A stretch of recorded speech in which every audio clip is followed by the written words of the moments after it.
Rihana. Wih, Rihana mana Rihana? Wih, depan. Rihana, sini Pak, yang mana Pak?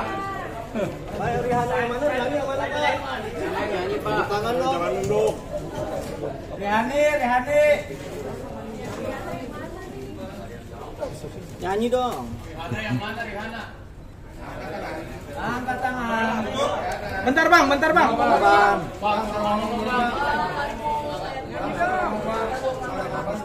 Rasanya gimana cari-cariin orang banyak Rihana? Woi, bentar dulu. Pak, tapi ini Rihana yang mana Pak? Rihana yang mana Pak? Polisi aja nggak tahu yang mana. Perlu kami sampaikan, ya, jadi alhamdulillah tadi pagi dini hari kita bisa melakukan penangkapan di apartemen M-Town ya di Tangerang. Kemudian kita bisa ungkap secara garis besar ya, indikasi dari mereka apakah ada terlibatan tersangka-tersangka yang lain. Namun hasil dari pemeriksaan sementara ya mereka tersangka itu menyebutkan ada keterlibatan atas nama Gita dan Akbar, katanya ini petugas daripada gudang handphone sehingga bisa memperoleh harga yang lebih murah. Setelah kita periksa ternyata itu ada figur fiktif gitu. Sementara ini saya kira demikian penjelasan dari kami. Yang pertama, untuk konsumsi pasar mungkin berkembang kita akan terapkan juga TPPU. Kita akan berkoordinasi dengan TPPU. Kemudian yang kedua masalah tadi ada korban yang reseller tadi ya, yang di Tangerang Selatan. Ya gini, kami juga ada pemeriksaan hari ini juga terhadap saudara P. Kenapa yang bersangkutan bisa jadi tersangka dan ditangkap? Kami sudah konfirmasi juga ke penyidiknya dan kita proaktif mencari hasil keterangan sementara. Ternyata saudara P ini selain menerima keuntungan dari R ini tersangka, dia juga setelah memberikan pada reseller berikutnya, dia mengambil keuntungan sendiri juga, jadi double dari segi ambil dan mengambil. Paham ya kira-kira? Ya, jadi dia ngambil keuntungan sendiri juga, tidak sepemisahan sementara. Dan mens reanya ada niat jahat itu apa? Nah, tapi masih kita dalami terus. Jadi sekarang kan sudah di pihak kejaksaan, hasil penelitian jaksa sudah bisa layak untuk disidangkan. Nah, terus tetap kita adakan. Kemudian selanjutnya yang mana lagi? Ada ya? Ini pindah-pindah. Silakan penyidik tim lapangan. Mohon izin Pak Kabitumas, mohon izin Pak Direktur. Jadi untuk pelarian kedua tersangka ini memang berpindah-pindah sesuai yang disampaikan Bapak Direktur tadi, menggunakan aplikasi Airbnb. Jadi pertama, tidak semuanya Airbnb. Yang pertama mereka mengontrak di kawasan Greenwood di Tangerang Selatan, kemudian berpindah ke apartemen di Pondok Indah, kemudian berpindah lagi ke apartemen di daerah Gandaria. Yang terakhir ini baru di sekitar 2 minggu terakhir ini bertempat tinggal di apartemen di Club M Residence di daerah Serpong, Gading Serpong. Demikian. Kemudian tadi ada pertanyaan untuk hidup. Hasil pendalaman sementara masih kami dalami. Jadi menggunakan uang juga dari keluarganya. Ya, jadi meminjam uang dari keluarga dan menggunakan uang yang ada padanya, ada sisa-sisa daripada tersangka ini. Demikian selanjutnya.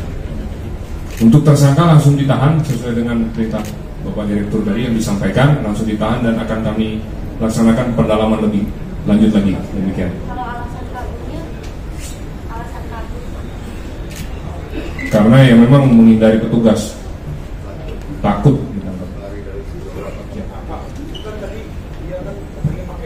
Terus juga sempat pakai uang juga kan.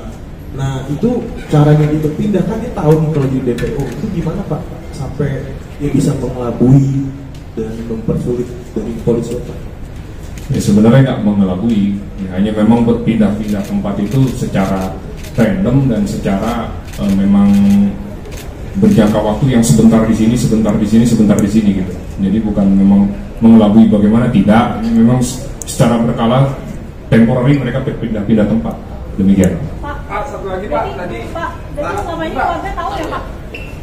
Jadi tadi yang seperti Bapak jelaskan, berarti selama ini keluarga tahu sebenarnya keberadaan dari yang bersangkutan ini, karena informasinya kan tadi ada uang dari keluarga diberikan ke Rihan dan juga Rihan ini, terus seperti apa Pak? Jadi tidak semua keluarga tahu keberadaan dari kedua tersangka ini, akan tetapi ada dari dulu riwayat peminjaman uang yang dilakukan terhadap keluarga yang digunakan sekarang ini untuk selama mereka dalam pelarian ini. Jadi ada hanya beberapa saja yang tahu, tapi tidak semua keluarga tahu di mana mereka melaksanakan pelariannya ini. Gitu. Rekan-rekan sekalian, saya jawab tadi termasuk yang informasi dari mana dan bagaimana cara kita menangkap. Ya. Pertama, teknis penyelidikan dan penangkapan tidak akan kami sampaikan di publik. Itu ada teknik kami. Ya, kami tidak akan sampaikan di publik bagaimana kami cara menangkap.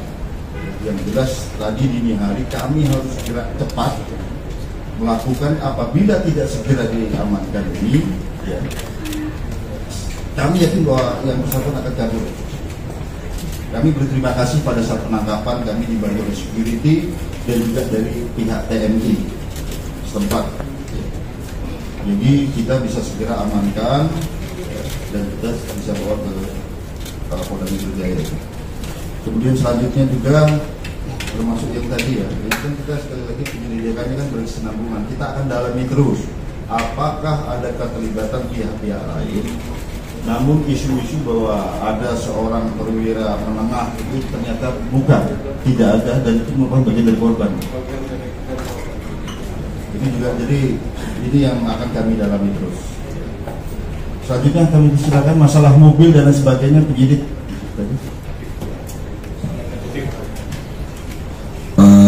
Jadi kami menjelaskan bahwa untuk yang masalah motifnya, yang bersangkutan ini Rihana, saudara RA ini, saudara RA ini awalnya memposting di platform media sosial berbentuk Instagram.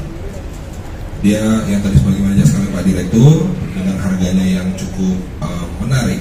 Akhirnya dia juga menawarkan kepada orang-orang yang menjadi resellernya. Setelah itu, setelah dapat, dia langsung mengatakan bahwa dia adalah seorang bagian dari distributor ini. Padahal faktanya dia membeli di handphone tersebut di gerai toko-toko yang sebagaimana kita ada tempat yang bisa kita datangin seperti yang di ITC dan lain-lain seperti itu.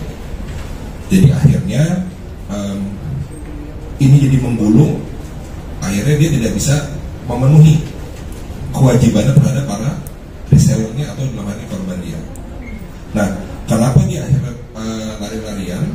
Itu dapat kami jelaskan karena ketika sudah dilakukan pemeriksaan terhadap yang bersangkutan, bahwa memang dia dikejar oleh cukup banyak para korban-korban yang telah melapor.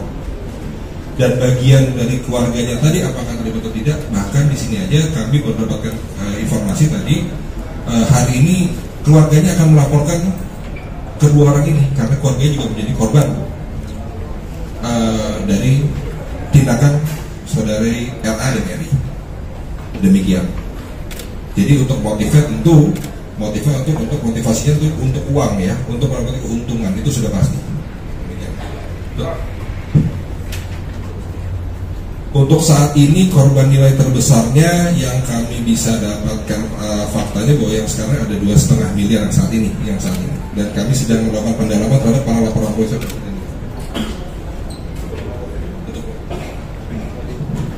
Untuk informasi mobil untuk sementara jadi yang bersangkutan ini menjual mobil untuk menutupi pembayaran korban-korban yang membuat laporan polisi terhadap kedua tersangka tersebut.